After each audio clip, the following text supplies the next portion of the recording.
Olá, seja muito bem-vindo. Olha só quem divulgou o seu relatório mais atualizado e fresquinho, o Gary 11. E é claro que eu já fiz toda a análise dele para você e vou te mostrar tudinho a partir de agora. Este relatório foi publicado no dia 8 de setembro e hoje é dia 10 de setembro. Super fresquinho, atualizado, mal saiu do forno, já tem análise completaça para você.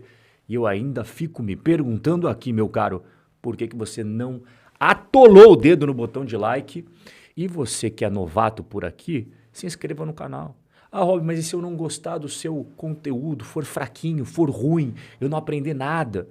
Você pode se desinscrever sem nenhum tipo de problema. Você vê como eu me garanto aqui. Vou mergulhar de sola nos dividendos. O último pagamento foi no dia 5 de setembro e ele pagou 8 centavos por cota. Isso significa um dividend yield mensal de 0,92%. Será que isso é muito ou será que isso é pouco? Além de eu mostrar os dividendos, eu também vou mostrar para você o desconto, a nossa tabelinha fundamentalista de fundos imobiliários híbridos. Aqui você está vendo o quanto que ele está pagando de dividendos comparado aos seus coleguinhas e aqui o desconto, que é inexistente, ele não tem nenhum desconto. Então, quando você soma os dois, ele acaba ganhando uma bolinha vermelha. Mas é claro que a análise não para por aqui. Essa é apenas a primeira etapa. Não significa que, eu vou deixar de investir ou, eu vou investir. Calma, é o primeiro passo. Vamos para o segundo, para o terceiro, a partir de agora. Nós temos muita coisa para conversar hoje. Iniciando com a venda dos 10 imóveis do Gary. E aqui a gestão fez uma explicação extremamente longa e para quem está nos níveis iniciante e intermediário dos fundos imobiliários, considera inclusive incompreensível. Então, o que eu fiz para facilitar a vida de todos, desde o faixa branca até o faixa preta que não tem tempo de ler? Tudo isso que você está vendo aqui na tela, eu fiz a compilação, resumão, só o filé mignon para você, que eu vou mostrar a partir de agora. Vem para o quadro negro do Robzão, começando aqui a nossa explicação sobre essa venda. Ele vendeu 10 imóveis de renda urbana, 4 lojas do Grupo Pão de Açúcar e 6 lojas do Grupo Mateus. O valor total, 465 milhões. Essa grana vai ser usada para reduzir dívidas e fortalecer o caixa. Aqui eu já puxo para o segundo tópico, que é exatamente os impactos da venda. A dívida do fundo cai cerca de 353 milhões de reais. Além disso, essa operação tem um lucro estimado de 135 a 156 milhões de reais. E parte da dívida do CRI Artemis, a gente já vai ver sobre esse fundo imobiliário chamado Artemis 22, que o Gary é o majoritário dele. Já chego lá, você já vai compreender a importância dele. Esse fundo imobiliário Artemis 2022, ele possui uma dívida lá dentro e eles vão amortizar antecipadamente, e nós não estamos falando de uma operação de compra e venda tradicional, de fácil compreensão, como você já viu em outros casos. Aqui é mais avançado. O Gary 11 está se tornando mais complexo para os investidores faixa branca, faixa amarela.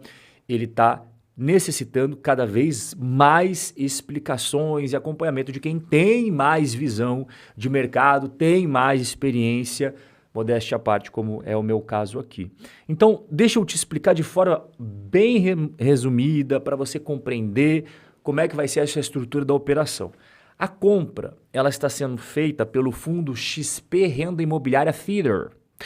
Esse fundo criou 2 classes de cotas. A primeira é a Senior, tem um rendimento fixo, inflação mais 9% ao ano. E tem também a subordinada.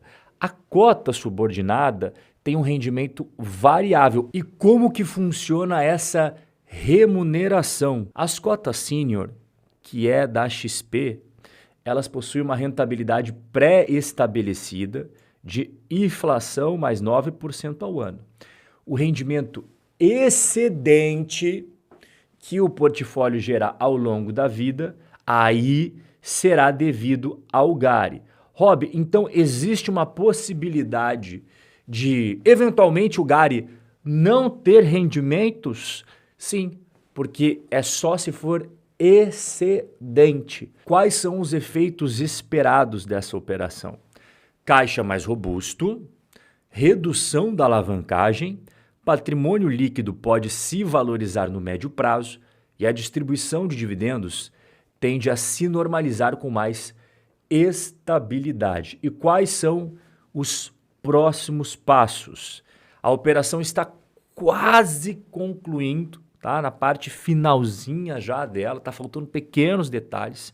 E em paralelo, o fundo adiou a compra de novos imóveis até concluir a reorganização. Isso, inclusive, estava no relatório deles, mas eu vou te mostrar daqui a pouquinho aqui que ele acabou de comprar 2 imóveis novos. Eu sei que é bastante coisa, eu compreendo que o GARI está se tornando mais complexo para os investidores iniciantes e intermediários, e até para facilitar a sua compreensão, você entender direitinho, não restar dúvidas, eu preparei esse quadro aqui. Vamos começar com os pontos positivos. A desalavancagem forte, amortização de mais ou menos 350 milhões, reduz o risco financeiro imediato. Colchão de liquidez reforçado, o fundo fica mais protegido. Tem também aquele lucro entre 130 a 160 milhões de reais, vai melhorar o balanço. E o potencial de valorização via cotas subordinadas, já expliquei como elas funcionam. Sênior, subordinadas, a rentabilidade e tudo mais. Agora a gente vai ver os pontos de atenção. Venda de ativos para aliviar a dívida. Pode significar que o fundo abriu mão de propriedades de qualidade para dar uma reduzida nos passivos. E aí eu até faço um questionamento. Seria uma venda forçada? Interrogação. Porque quando um fundo vende 10 ativos de uma vez, normalmente o preço de liquidação não é o ideal. Fica aí a pulguinha atrás da orelha. A estrutura complexa, separar em cotas sênior, subordinadas, é uma engenharia financeira que a maioria dos cotistas não vai entender. E não parou por aí as atualizações, porque no dia de ontem, dia 9 de setembro, o GARI resolveu comprar mais 2 imóveis. Então ele acabou comprando 2 imóveis no Rio Grande do Sul. Os 32 milhões serão quitados com recursos próprios e cotas do GARI 11.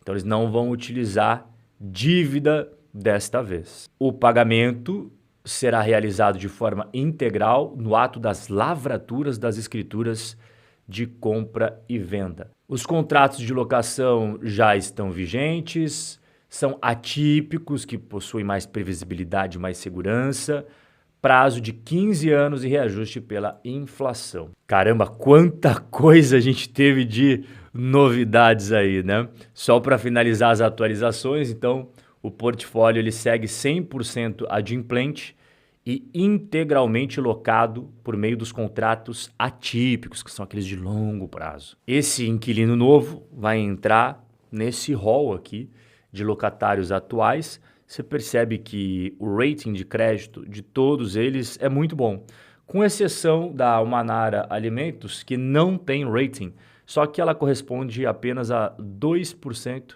da receita do fundo. Esse novo inquilino vai entrar aqui nessa listinha de locatários. Aqui estão os números da carteira de ativos sem contabilizar todas essas mudanças que nós estamos conversando. Então, vale mais a pena a gente se aprofundar detalhadamente após todas essas operações se concretizarem. Mas, ponto importante de você saber, essa vacância em 0% traz muito mais segurança, assim como 100% dos contratos com multa integral, caso a pessoa quiser sair de lá, também traz bastante segurança. Agora, em relação aqui aos imóveis, distribuição por geografia, por inquilinos e tudo mais, a gente precisa esperar todas essas mudanças se concretizarem para daí sim ver um mapinha mais condizente com a nova fotografia do fundo. Aqui está o resultado mensal, então no último mês, apenas pegando os aluguéis logísticos e de renda urbana, 13.376.000, e aí eu fiz aquela relaçãozinha, né? Deste lado aqui, o quanto dos aluguéis foram utilizados para pagar taxas, e ele ganha uma bolinha amarela, ok? E deste outro lado, o quanto que foi utilizado para pagar dívida, os juros da dívida, diga-se de passagem, não contempla a amortização. Aproveitando que nós estamos falando em dívida, vamos ver a estrutura de capital dele. Este daqui é o protocolado dia 13 de agosto, a gente está esperando atualizações desse informe mensal, quando tiver, claro que eu vou trazer aqui para você, mas ele é referente a uma competência que já não é mais tão fresquinha assim, mas é a mais nova que nós temos publicada lá, então é isso aí que a gente vai trabalhar em cima. Bolinha verde no índice de endividamento, bolinha verde no índice de alavancagem financeira e bolinha verde no índice de solvência geral. E virando a página, ele acaba ganhando também bolinha verde no índice de cobertura de obrigações, tanto na forma mais conservadora quanto na forma mais permissiva. Mas aqui tem um detalhe que faz toda a diferença. Você percebe que ele tem passivos baixos aqui no relatório, né? Bom, aqui vem um ponto muito importante de você compreender a estrutura do GARI. Esses passivos aqui são exclusivamente o do GARI. No entanto, ele possui em seu portfólio uma participação muito relevante em fundos imobiliários. Aqui são dois fundos imobiliários. É o Artemis e o Annecy. Por que eu estou falando disso para você? Porque dentro desses fundos imobiliários possuem passivos. Então, deixa eu te explicar. Eu estou falando que o GARI não está mais tão simples assim para os iniciantes, né? Deixa eu te explicar de forma mais profunda aqui. Então, tem uma estrutura, digamos, entre aspas, assim, oculta, do GARI, que eu vou te explicar como é que funciona. Ele não investe em imóveis apenas diretamente. Ele também coloca dinheiro em outros FIIs, Artemis 2022 e Annecy 59. Esses fundos são controlados pelo GARI. Do Artemis, ele tem mais de 75%. E o Annecy ele tem mais de 82% das cotas. Então, ele que manda na parada. E lá dentro tem vários imóveis que ele acaba se aproveitando. Bom, esses FIIs, Artemis e Annecy, têm seus próprios passivos. CRIs, financiamentos, obrigações. Tanto é que eu falei lá atrás que com a venda dos imóveis ia ser também reduzido o passivo do Artemis, certo? E esse passivo do Artemis e também do Annecy, eles não aparecem aqui nesses passivos que são exclusivos do GARI, porque a participação do GARI é através desses fundos imobiliários que estão contabilizados aqui. Então, é importante destacar que na contabilidade oficial do GARI, essas dívidas, essas obrigações, esses financiamentos não aparecem direto. Então, os indicadores de endividamento do GARI parecem mais limpos, mas na prática parte do risco está... veja que eu estou colocando entre aspas para quem está iniciando entender. Não vou trazer palavras técnicas aqui. Parte do risco está escondido, entre aspas, nesses fundos. E quando a gente lê o relatório, a gente consegue estimar mais ou menos o quanto que tem de passivos no FII Artemis. Olha que a gestão falou. A redução aproximada de 355 milhões na alavancagem representa, presta atenção, representa aproximadamente 48% do passivo. Mas quando eu olho aqui, tem só 86 milhões. Agora você entendeu por quê? Porque está contabilizado aqui, nessa estrutura desses fundos de investimento imobiliário. E não diretamente aqui nos passivos do GARI. Então já vai colocando para aquecer aí o VAR, que daqui a pouco ele entra em cena. Antes eu vou trazer os pontos positivos e de atenção deste relatório em específico. Venda dos 10 imóveis, aquele lucro contábil bem gordinho, bem bacana, e o portfólio 100% alugado, contrato de longo prazo, tudo isso que eu acabei de mencionar, pontos positivos. Agora, pontos de atenção, a estrutura está ficando complexa. Tá difícil para quem é iniciante entender isso daqui. Passivos ocultos nos FIIs investidos, né? Não aparece naquele balanço consolidado ali do Gari. E uma dependência elevada de poucos inquilinos, né? Amiguinho VAR tá na tela para você aqui de fevereiro de 2024 até setembro de 2025. Caramba, tem pouco tempo, Rob. É que ele fez uma mudança. Antes ele se chamava GALG, era apenas de galpões logísticos. Tinha outro ticker, né? GALG 11 e tal. E aí ele mudou para Gari. Então aqui você está vendo desde que ele mudou para Gari. E desde que ele mudou para Gari, ele ganha a medalha de ouro, uma rentabilidade muito boa.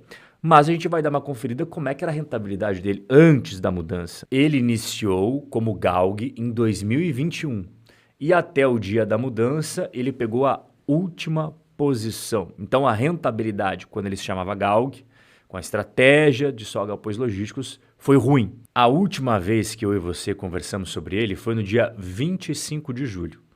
E o que será que eu falei sobre o Gari 11 naquele dia? Nota final dele, 8,5.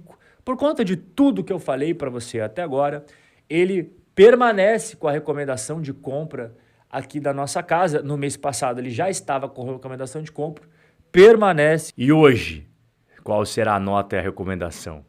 A nota para esse último resultado, 8. E para a rentabilidade, sendo Gari, 10.